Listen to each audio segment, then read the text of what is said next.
No vídeo de hoje a gente vai falar sobre a América Portuguesa e os aspectos sociais, políticos e econômicos.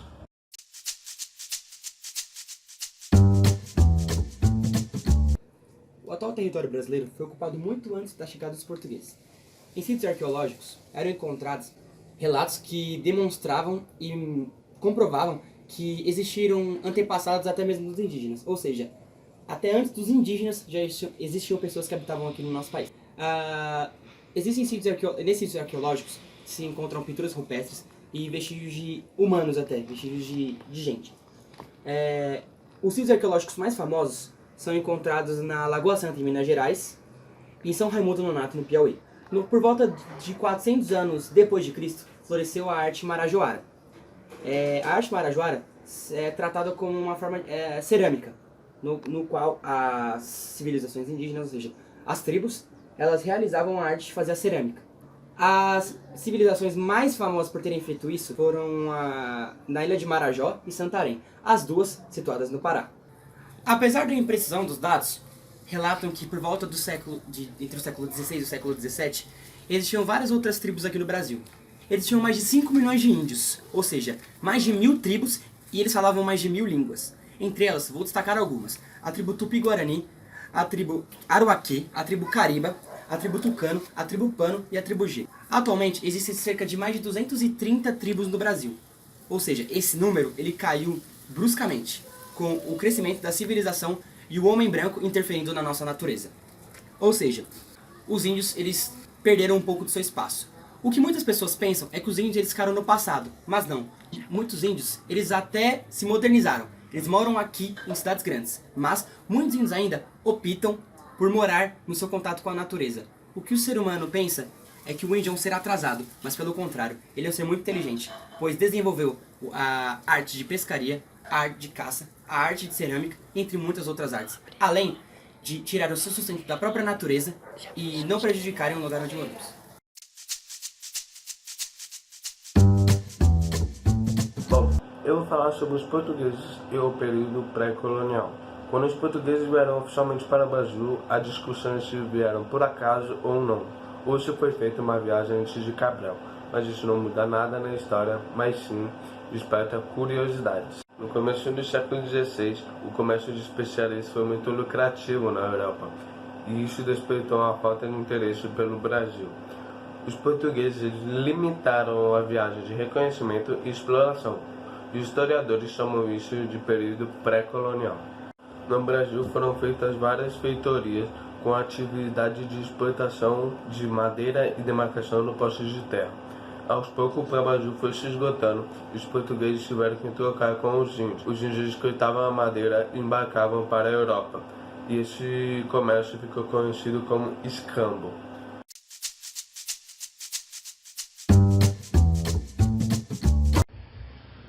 Boa família, meu nome é Matheus e vou explicar um pouquinho sobre a intervenção econômica.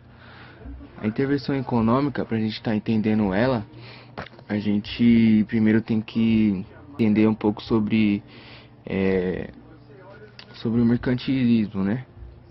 E o mercantilismo é uma coisa que foi criada sob uma forma de organização que servia como uma forma para organizar a característica do antigo regime, entendeu? Era a forma de organização econômica do antigo regime. E ao decorrer dos anos, isso foi se passando e isso foi fortalecendo a burguesia e em intermédio disso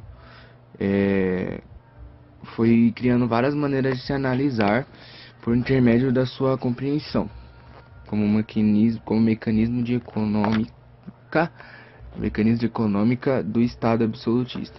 E sendo isso, ia fortalecendo a burguesia e tudo mais, e era voltado ao fortalecimento dos estados. Quando começou a acontecer esse tipo de mercantilismo, a principal razão de ter criado ele era para fortalecer os estados. Mas ao passar do tempo o foco foi outro, começou a ser outro, que foi que se virou completamente, virou a ser o fortalecimento da burguesia. E depois disso também, ao passar do tempo, a burguesia foi se fortalecendo e aconteceu que o crescimento econômico dos burgueses lentamente tornou-se independente. E sendo assim, as intervenções do Estado passaram a ser entraves. E aí a burguesia começou a ter que esses entraves que o Estado que a burguesia começou a reconhecer, o Estado a burguesia começou a ter que fazer alguma coisa para impedir eles de continuar, entendeu? Queriam bastante dinheiro e eles queriam o dinheiro todos para eles, para mais ninguém. E eles precisavam se livrar disso. E também a gente pode falar sobre também o que é a economia, a intervenção econômica. E em economia, intervencionismo estatal refere-se à interferência do Estado, que na atividade econômica do país vem visando a regulação do setor privado, entre outras coisas. Não apenas também fixando as regras do mercado, mas também atuando de outras formas com empregos e dos salários, ou a correção das chamadas falhas de mercado. E com tudo isso, a gente pode ter uma noção pequena do que é o mercantilismo e a intervenção econômica. Beleza?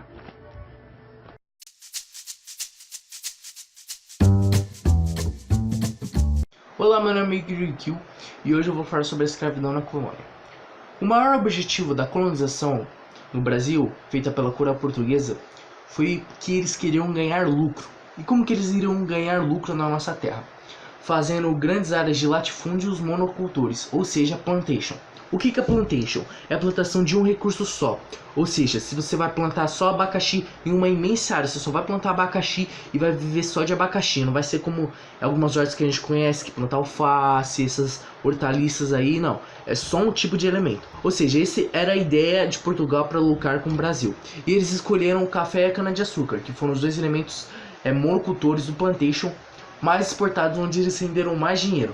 Mas como eles tinham grandes áreas, principalmente no Nordeste, eles não conseguiam trabalhar com tantos campos que eles tinham criado. Por isso que eles decidiram escravizar os negros, africanos, trazidos lá da África em navios negreiros, para que eles tivessem mais mão de obra para trabalhar. Eles também escravizaram alguns índios, mas foi muito mais africanos, porque os índios eles conheciam a área e eles conseguiam fugir. Outro fator dos índios não serem escravizados é que muitos morreram com as doenças que os europeus e os africanos trouxeram para sua terra, onde eles não estavam acostumados com esses anticorpos das doenças. Ou seja, vamos supor, eles talvez nunca tiveram uma febre, vamos supor, e o europeu trouxe a febre, pode ter matado, não sei, uns 100 índios. Então esse foi o segundo fator dos índios não serem tão escravizados. Mas não quer dizer que eles foram bastante escravizados, os índios, tanto como os africanos. Tanto que a coroa portuguesa ela criou um método de guerras justas, onde que eles guerreavam com os índios e prendiam e faziam eles virar escravo aqueles índios que não queriam aceitar de hipótese alguma a religião católica, porque se você não sabe, os índios eles eram politeístas. Ou seja, fazendo um resumo aqui total, Portugal precisava da monocultura para lucrar com o Brasil, e ele precisava de mão de obra para trabalhar em tantas grandes áreas. Ou seja, eles escravizaram os africanos, os negros, né, para poder fazer esse trabalho braçal, e alguns índios, e eles começaram a render muito mais e não pagavam nada para esses escravos. Essa foi a escravidão na colônia. Eles precisavam de pessoas para trabalhar em seus plantations, não tinham dinheiro, escravizaram pessoas, agora eles estavam ganhando dinheiro dos escravos, ou seja, os escravos trabalhavam em grandes áreas de latifúndias, ganhavam bastante dinheiro com a cana-de-açúcar e o café, exportavam e Portugal ficava lá enriquecendo com a colônia brasileira ali cheia de escravos. Essa foi a escravidão na colônia. Muito obrigado.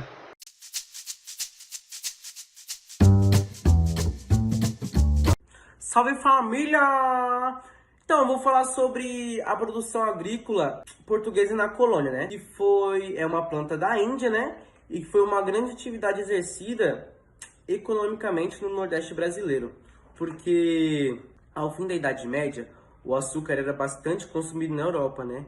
E pelo interesse de comércio, acabou levando à formação de grandes engenhos no Brasil. Isso mesmo. Mas é claro também que não deve-se à experiência adquirida pelos portugueses, né? Que foi em cerca de 1430 que eles produziram cana de açúcar para ilhas do Atlântico, né? Que foi Açores, Madeira e Cabo Verde. E embora então muitas regiões da América Portuguesa tenham produzido, nenhuma chegou à quantidade produzida pela Bahia e pelo Pernambuco. Porque além dos fatores de clima e solo, suas capitanias tinham facilidade no escoamento da produção para a Europa.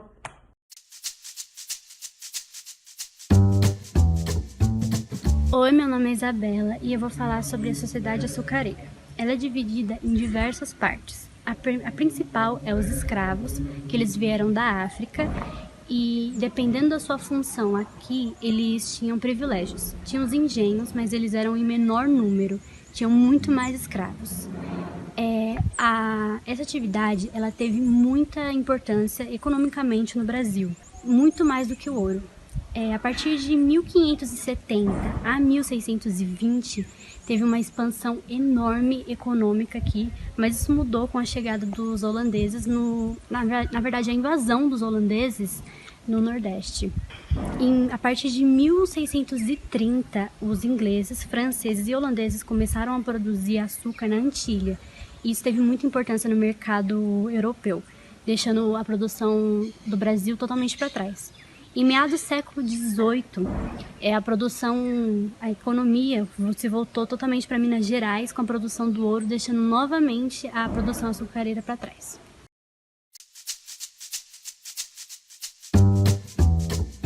Religiosidade colonial. Portugal foi um dos poucos países a aceitarem as decisões do Concílio de Trento, sendo assim confirmando a sua aliança com a Igreja Católica. Na América Portuguesa, a coroa tinha como grande objetivo a expansão do catolicismo, sendo necessário para isso o trabalho da catequese. Até 1580, os jesuítas tinham exclusividade nas ações missionárias, porém, ao passar do tempo, com outros povos, outras religiões vindo, eles meio que perderam essa exclusividade. Na colônia não havia apenas a religião indígena e católica, tinha também as religiões dos franceses, holandeses, dos judeus que sofreram muitas perseguições, e também uma religião que marcou muito Portugal foi a chegada das tradições africanas. Estudos eles comprovam a influência que,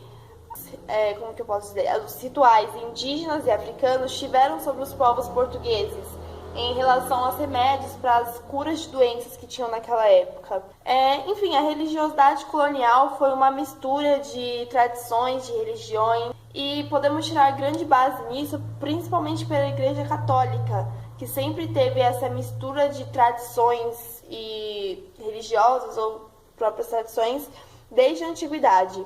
Esses assuntos eles são importantes serem conhecidos para que você possa compreender a religiosidade no Brasil nos dias atuais.